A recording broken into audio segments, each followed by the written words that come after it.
아시아면 다 똑같은 거 아닌가? 왜 이렇게 다른 거지?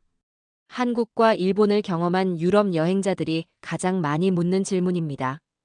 그들이 보기에는 별 다를 것 없는 아시아 국가라 생각했지만 한 나라에서는 분노했고 다른 한 나라에서는 열광했습니다. 지금 전 세계 여행자들 사이에서 논쟁이 벌어지고 있는 일본과 한국 여행기. 어느 나라를 선택했는지 지금부터 함께 알아보도록 하겠습니다. 시작에 앞서 좋아요와 구독 감사합니다. 저는 마들렌 브룩스입니다. 영국 글로브웨이즈에서 관광 콘텐츠를 기획하고 있어요. 이번 일본 출장만큼 복잡한 감정을 느낀 적은 없었습니다.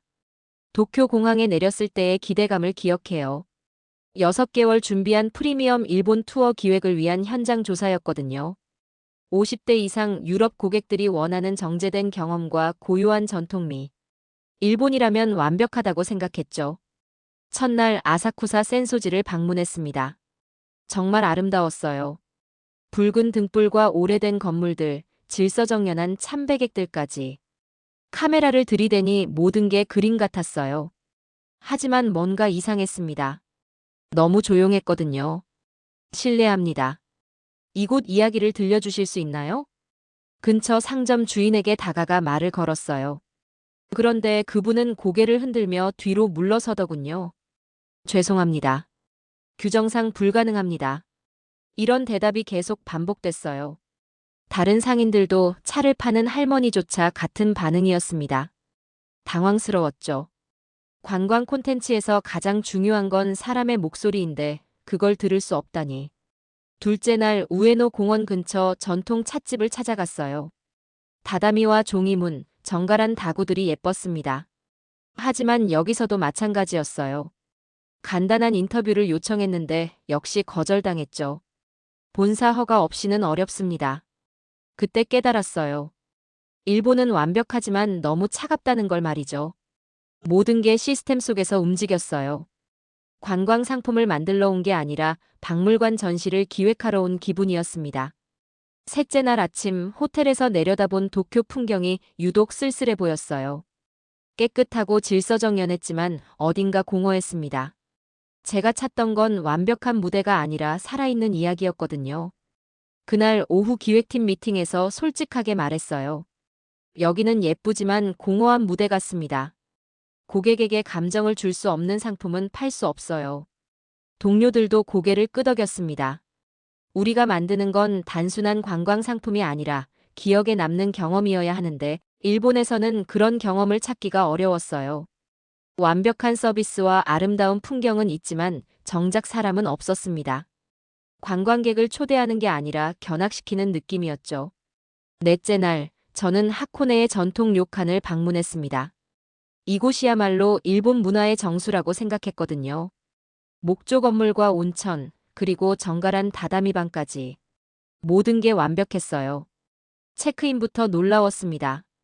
직원들은 정확히 90도로 인사했고 짐을 옮기는 것부터 차 서비스까지 매뉴얼대로 진행됐어요. 하지만 그게 문제였습니다. 너무 완벽해서 기계 같았거든요. 혹시 이 료칸의 역사나 특별한 이야기가 있나요? 프론트 직원에게 물었지만 돌아온 건 예상된 답변이었어요. 브로셔에 모든 정보가 있습니다.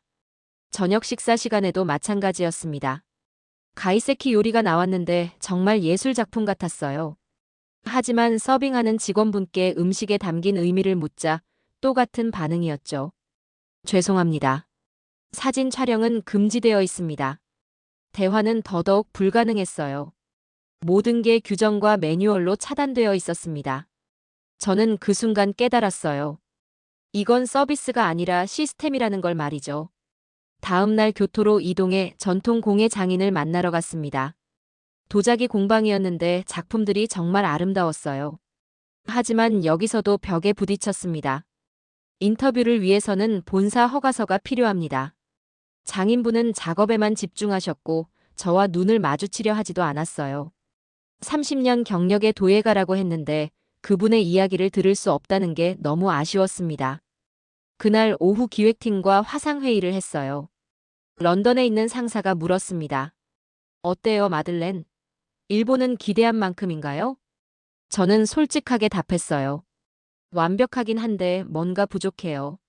여긴 관광객을 초대하는 게 아니라 견학시키는 느낌입니다. 동료들도 비슷한 의견이었어요. 촬영팀 리더가 말했습니다. 사람이 없는 서비스는 정보일 뿐 감동이 아니에요. 그날 밤 교토의 조용한 거리를 걸으며 생각했습니다. 일본은 정말 아름다운 나라예요. 하지만 관광 콘텐츠 개발자로서 느끼는 건 한계였어요. 모든 게 완성되어 있지만 정서적 교감이 결핍되어 있었거든요. 호텔방에서 노트북을 열어 지금까지의 소감을 정리했어요. 완벽한 시설, 정교한 서비스, 아름다운 풍경. 하지만 사람의 온기는 찾을 수 없었습니다. 고객들이 원하는 건 단순한 구경이 아니라 마음에 남는 만남인데 일본에서는 그런 만남 자체가 시스템적으로 차단되어 있었어요. 이렇게 해서는 진짜 이야기를 담은 콘텐츠를 만들 수 없겠다는 생각이 들었습니다. 일본에서의 마지막 날, 또 다른 인터뷰가 무산됐습니다. 전통 찻집 사장님이 외국 미디어는 본사 허가 없이 불가능하다며 거절했거든요. 세 번째 취소였어요. 호텔 방으로 돌아와 창밖을 바라보며 혼잣말을 했습니다. 모든 게 완벽한데 사람을 하나도 못 담았어. 그때 런던 본사에서 메시지가 왔어요. 경쟁팀이 한국으로 방향을 바꿨다는 소식이었습니다. 순간 불쾌했죠. 한국이라니. 정제되지 않은 나라에서 무슨 고급 투어를 만들겠다는 건지. 하지만 뭔가 찜찜했어요. 혹시 제가 놓친 게 있을까요? 바로 그때 예전 동료 클레어에게서 영상통화가 왔습니다. 화면 속 클레어는 시끌벅적한 시장 한복판에 서 있었어요. 뒤로 어머니 같은 상인분이 웃으며 말했습니다. 외국 친구야? 이거 싸게 줘. 클레어가 말했어요. 마들렌, 여긴 정말 살아있어. 기획 없이도 사람들이 콘텐츠야. 내가 말한 공감형 관광이 여기다 있어. 그 순간 뭔가 끊어지듯 결심했습니다. 노트북을 열어 서울행 티켓을 예매했어요.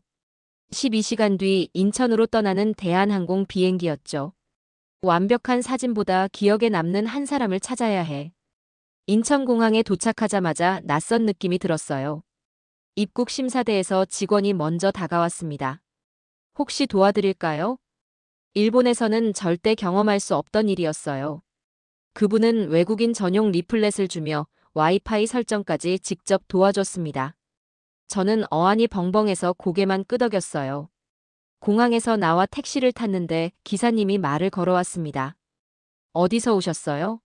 한국은 혼자 안 다녀요. 명동부터 소개해드릴게요. 일본은 조용히 맞이했고 한국은 먼저 인사했습니다. 시작부터 달랐어요. 택시 안에서 기사님은 계속 이야기했습니다. 맛있는 음식점, 숨겨진 명소, 심지어 날씨 이야기까지. 내일 비 온대요. 우산 챙기세요. 저는 창밖을 바라보며 생각했어요. 공항부터 사람이 말을 걸어주는 나라는 처음이었습니다. 일본에서 찾지 못했던 뭔가가 여기 있을 것 같았어요. 호텔에 도착해서도 느낌이 달랐습니다. 프론트 직원이 체크인을 도와주며 말했어요. 첫 한국 방문이세요? 그럼 이것 좀 보세요. 수제 지도를 꺼내더니 직접 그린 추천 코스를 보여줬습니다.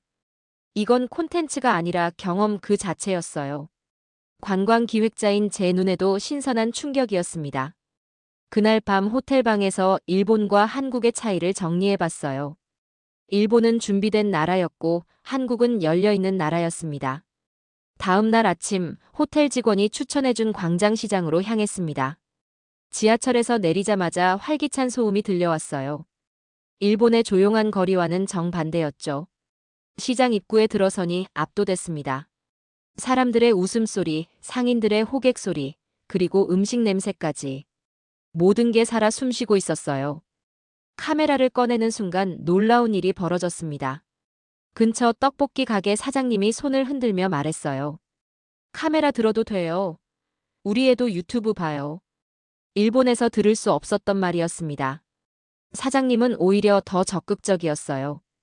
어디서 왔어요? 영국? 와, 멀리서 왔네. 그분은 떡볶이를 만들면서 이야기를 들려줬습니다. 20년 전 이 자리에서 시작한 얘기, 단골 손님들 이야기, 심지어 떡볶이 레시피에 담긴 추억까지. 이 양념은 우리 어머니가 알려주신 거예요. 설탕 대신 배를 갈아 넣거든요. 저는 감탄했어요. 이건 단순한 음식이 아니라 이야기였거든요. 관광 콘텐츠 개발자로서 이런 스토리를 찾고 있었는데 여기서는 저절로 흘러나왔습니다. 옆 순대집에서도 마찬가지였어요. 할머니가 순대를 써시면서 말했습니다. 이거 우리가 직접 만든 거야. 기계로 안 해. 그러더니 순대 만드는 과정을 하나하나 설명해 주셨어요. 30년 경력의 손맛, 새벽 4시부터 시작하는 하루 일과까지. 저는 메모하느라 정신 없었습니다. 마약 김밥집에서는 더 특별한 경험을 했어요. 사장님이 김밥을 싸면서 물었습니다. 혹시 매운 거 괜찮아요? 한국 스타일로 해드릴까요? 제가 고개를 끄덕이자 특별한 소스를 발라주셨어요. 그리고 말했습니다. 이건 메뉴에 없는 건데 외국인들이 좋아해요. 한 입 먹는 순간 깜짝 놀랐어요. 달콤하면서도 매콤한 맛이 정말 독특했거든요. 이 맛의 비결이 뭐예요? 우리 딸이 개발한 거예요. 젊은 감각이죠. 저는 그때 깨달았습니다. 이곳은 콘텐츠가 자발적으로 흘러나오는 곳이라는 걸 말이죠. 억지로 만든 게 아니라 자연스럽게 생겨난 이야기들이었어요. 2시간 동안 시장을 돌아다니며 5군데 가게를 방문했습니다. 모든 곳에서 새로운 이야기를 들었어요. 관광 기획자 입장에서 이 시장 하나로 하루 반나절 상품을 만들 수 있겠다는 생각이 들었습니다. 점심 먹고 호텔로 돌아와 노트에 정리했어요. 일본에서는 사람을 만날 수 없었는데 한국에서는 사람이 먼저 다가왔습니다. 스토리 중심 관광의 이상적 모델을 찾은 기분이었어요. 이건 단순한 시장이 아니라 살아있는 박물관 같았습니다. 셋째 날, 북촌 한옥마을을 방문했습니다. 조용한 골목길을 걸으며 전통 가옥들을 구경하고 있는데 한 할머니가 대문 앞에서 저를 보고 손을 흔들었어요. 어디서 왔어요? 영국? 세상에, 멀리서 왔네. 그분은 70대쯤 되어 보이는 분이었는데 자연스럽게 말을 걸어오셨습니다. 우리 집에서 점심 드셔요. 된장찌개 끓였는데. 갑작스러운 초대에 당황했지만 호의를 거절할 수 없었어요. 한옥 안으로 들어가니 정말 따뜻한 분위기였습니다. 마루에 앉아 할머니가 내어주신 된장찌개를 받았어요. 한 숟가락 떠먹는 순간 눈물이 날 뻔했습니다. 깊고 진한 맛이었거든요. 할머니가 웃으며 말했어요. 우리 시어머니가 담근 된장이야. 3년 묵은 거지. 그러더니 된장찌개에 얽힌 이야기를 들려주셨습니다. 6.25 때 피난 가면서도 된장독을 지고 갔던 시어머니 이야기. 가난해도 된장만 있으면 밥상을 차릴 수 있었던 시절 이야기까지. 이 집도 그때 다 타버렸는데 나중에 다시 지은 거야. 할머니의 목소리에 옛날 기억이 담겨 있었어요. 전쟁의 아픔, 가족을 지키려는 마음, 그리고 희망까지. 저는 숟가락을 놓고 할머니를 바라봤습니다. 할머니, 이 이야기 정말 소중해요. 할머니는 고개를 끄덕이며 계속 말씀하셨어요. 남편과 함께 이 동네를 지켜온 50년, 아이들을 키우며 겪은 일들, 그리고 이제는 혼자가 된 일상까지. 요즘 젊은 사람들은 된장찌개 안 끓여 먹어. 다 사 먹지. 할머니의 말에는 아쉬움이 담겨 있었어요. 사라져가는 전통에 대한 안타까운 말이죠. 밥을 다 먹고 나서 할머니가 김치를 내어주셨습니다. 이것도 직접 담근 거야. 맛봐. 김치 한 점을 먹으니 입안 가득 감칠맛이 퍼졌어요. 할머니는 김치 담그는 법까지 자세히 설명해 주셨습니다. 소금에 절이는 시간이 중요해. 너무 오래 하면 안 돼. 저는 그 순간 깨달았어요. 이건 먹는 게 아니라 들어야 할 이야기라는 걸 말이죠. 한 그릇의 된장찌개에 한국의 기억이 담겨 있었습니다. 할머니 댁을 나서면서 마음이 뭉클했어요. 관광기획자로서 이런 경험은 처음이었거든요. 이 식당 하나로 1시간짜리 스토리텔링이 가능할 것 같았습니다. 호텔로 돌아와 노트에 적었어요. 일본에서는 완성된 요리를 봤지만 한국에서는 요리에 담긴 사람을 만났습니다. 음식이 단순한 메뉴가 아니라 가족의 역사이자 공동체의 기억이었어요. 이런 콘텐츠라면 고객들의 마음을 분명히 움직일 수 있을 거라는 확신이 들었습니다. 넷째 날, 인사동 한국 전통요리 클래스에 참여했습니다. 김치찌개 만들기 수업이었어요. 일본에서는 정해진 방식만 고집했는데 여기서는 어떨지 궁금했습니다. 이 선생님이 웃으며 말했어요. 오늘은 김치찌개를 만들 건데 정답은 없어요. 각자 스타일대로 해보세요. 깜짝 놀랐습니다. 전통 요리인데 자유롭게 하라니요. 일본에서라면 상상도 할 수 없는 일이었어요. 참가자는 5명이었습니다. 독일 커플, 프랑스 청년, 호주 할머니까지. 모두들 신기해하며 재료를 살펴봤어요. 김치찌개는 집집마다 맛이 달라요. 본인 입맛에 맞게 조절해보세요. 독일 커플은 소시지를 넣고 싶다고 했어요. 선생님은 흔쾌히 허락했습니다. 좋아요. 독일식 김치찌개네요. 프랑스 청년은 치즈를 추가했고 호주 할머니는 버터를 넣었어요. 저는 베이컨을 넣어봤습니다. 이게 전통이에요? 전통은 변하지 않는 게 아니라 사람들이 만들어가는 거예요. 김치찌개도 원래는 없었던 음식이거든요. 그 말에 모든 게 이해됐습니다. 한국은 전통을 지키되 유연하게 받아들이는 나라였어요. 일본의 엄격함과는 정반대였죠. 요리하는 동안 선생님은 계속 이야기를 들려줬습니다. 김치 역사, 고추가 들어온 과정, 지역별 김치찌개 맛까지. 부산은 멸치전 많이 넣고 전라도는 새우젓 넣어요. 각자 만든 김치찌개를 맛봤을 때 놀라웠어요. 모두 다른 맛이었지만 다 맛있었거든요. 독일식 소시지 김치찌개도 프랑스식 치즈 김치찌개도 훌륭했습니다. 호주 할머니가 말했어요. 집에 가서 만들어 볼게요. 선생님은 각자에게 개인별 맞춤 레시피를 적어줬습니다. 마들렌 씨는 베이컨 넣은 걸로 적어드릴게요. 저는 감탄했어요. 관광 상품보다 교육적 가치까지 있는 한국의 접근법이 인상적이었습니다. 참가자들이 단순히 보는 게 아니라 직접 체험하고 배워갔어요. 다른 나라에서도 이런 수업 해봤는데 한국만큼 자유로운 곳은 없었어요. 요리는 사람 마음 같은 거예요. 정해진 대로만 하면 재미없죠. 그날 저녁 노트를 정리하며 생각했습니다. 관광은 배움이고 한국은 그걸 알고 있었어요. 정형화된 일본과 유연한 한국의 차이가 이렇게 클 줄 몰랐습니다. 일주일 만에 런던으로 돌아왔습니다. 공항에서 택시를 타고 집으로 가는 길, 런던의 차가운 거리가 낯설게 느껴졌어요. 며칠 전까지 경험했던 한국의 따뜻함이 그리웠습니다. 다음 날 바로 보고서를 작성했어요. 제목은 투리점 댓 필즈 라이크 홈이었습니다. 일본과 한국에서의 경험을 객관적으로 비교 분석했죠. 월요일 아침 회의실에서 발표를 시작했습니다. 상사와 동료들이 모두 참석했어요. 일본은 완벽했지만 한국은 완전했습니다. 첫 문장부터 모든 이의 시선이 집중됐어요. 저는 준비해온 자료를 보여주며 설명했습니다. 일본에서는 사진을 찍었지만 한국에서는 이야기를 들었어요. 광장시장에서 찍은 사진들을 보여줬습니다. 떡볶이 사장님의 환한 미소, 순대집 할머니의 자상한 모습, 김밥집에서 특별 소스를 발라주는 장면까지. 이분들은 단순한 상인이 아니라 스토리텔러였습니다.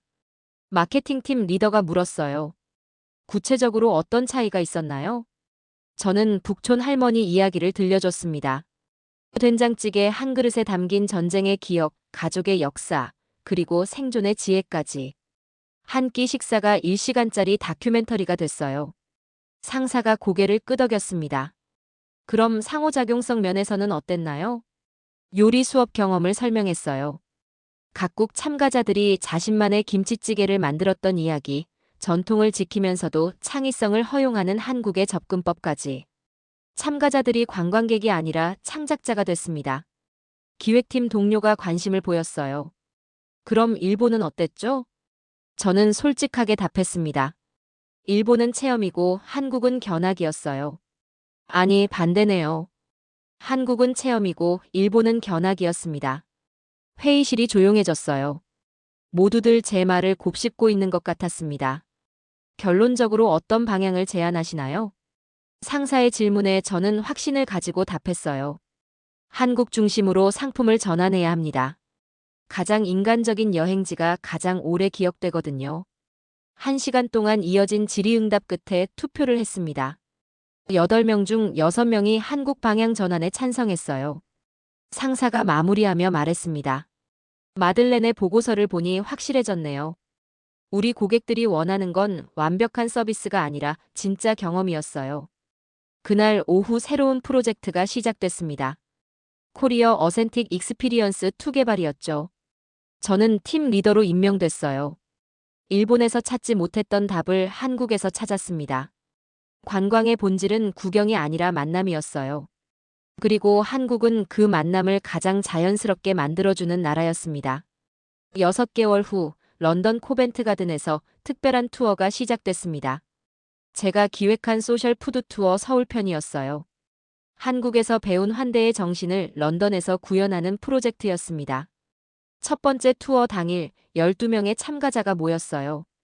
50대에서 70대까지 다양한 연령층이었습니다. 제가 인사를 했죠. 오늘은 서울의 시장을 런던에서 만나보겠습니다. 코리아타운으로 이동해 첫 번째 정거장인 한국마트에 들어갔어요. 사장님께 미리 부탁드린 대로 김치 담그는 과정을 시연해 주셨습니다. 김치는 어머니 마음이에요. 가족 생각하며 정성스럽게 담그죠. 참가자들이 신기해하며 질문을 쏟아냈어요. 사장님은 한국에서 만났던 분들처럼 친근하게 답해 주셨습니다. 두 번째는 한국 식당이었습니다. 사장님이 직접 비빔밥을 만들어 주시며 이야기를 들려줬어요. 이 나물 하나하나에 의미가 있어요. 균형이 중요하죠. 참가자 중 한 분이 말했습니다. 이탈리아 투어 때와는 완전히 다르네요. 여기서는 요리사가 친구 같아요. 세 번째 코스는 한복 체험이었습니다. 한복집 사장님이 직접 입혀주시며 한복의 의미를 설명해 주셨어요. 한복은 자연의 곡선을 담은 옷이에요. 몸을 감싸는 게 아니라 어우러지는 거죠. 70대 할머니 참가자가 한복을 입고 거울을 보며 눈물을 흘렸어요. 50년 전 젊었을 때 생각이 나네요. 마지막은 전통차 체험이었습니다. 차 선생님이 직접 우려주시며 차례의 의미를 설명해 주셨어요. 차는 마음을 나누는 거예요. 혼자 마시는 차는 외로우니까요. 투어가 끝나고 참가자들의 반응이 놀라웠습니다. 지금까지 다녔던 투어 중 가장 따뜻했어요. 사람들이 이렇게 친근할 줄 몰랐어요. 한 달 후 회사 평가에서 이 투어는 최고 점수를 받았습니다. 참가자 만족도 98%, 재참여 의향 95%였어요. 상사가 축하했습니다. 마들렌, 당신이 한국에서 찾은 게 정답이었네요. 그로부터 1년이 지난 지금, 저는 아시아 관광 콘텐츠 총괄 디렉터가 됐습니다. 한국형 투어 포맷이 유럽 전체로 확산되고 있어요. 소통형 관광 모델의 새로운 기준이 된 거죠. 얼마 전 서울을 다시 방문했습니다. 광장시장 떡볶이 사장님이 저를 알아보시더군요. 영국 친구. 또 왔네. 그때 깨달았어요. 나는 여행 콘텐츠 개발자지만 한국은 나를 바꿔놓은 콘텐츠였다는 걸 말이죠. 가이드북을 버리고 사람을 만나는 여정을 만든 나라. 완벽한 시스템보다 따뜻한 마음을 선택한 나라. 한국은 저에게 관광의 진짜 의미를 가르쳐준 스승이었습니다. 지금까지 자랑스러운 우리 이야기 시청해주셔서 감사합니다.